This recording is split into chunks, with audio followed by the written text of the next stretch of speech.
tejto súťaže. Mnohí ste sa nás pýtali, kto sú tie malé detičky, ktoré korčuľujú pohľade, ako náhle dotancujú tanečné páry alebo dokorčuľujú ženy či muži, tak tu je náš pohľad na Flower Kids, tak deti kvetín by sme to mohli nazvať, ale samozrejme v úplne inom zmysle, tak nech sa páči.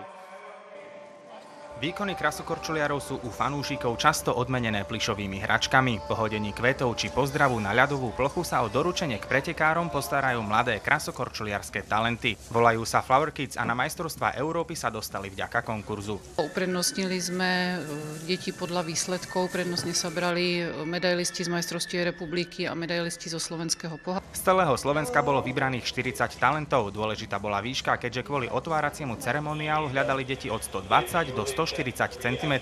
Podobne ako krasokorčuliari nacvičovali svoje jazdy, aj práca malých Flower Kids je dôkladne pripravená.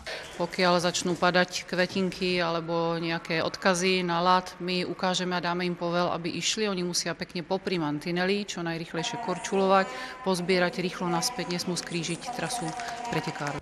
Všetko, čo pozbierajú, tak ide do vrecuška, na ktorý sa pricvakne meno pretekára, ktorému teda patria tieto darčeky.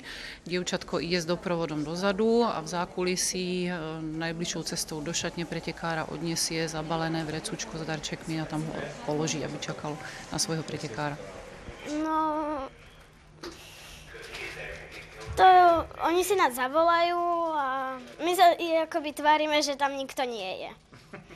Pocity mladých talentov dobre pozná aj Lukáš Čolej, keď bola Bratislava hostiteľským mestom majstrovstiev Európy v roku 2001, zbieral plyšákov aj on. No ja myslím, že oni majú tie isté pocity, ktoré som mal ja vtedy, kedy sa pozerali na tých korčuliarov a dúfali, že jeden deň budú môcť aj oni naozaj korčulovať medzi nimi.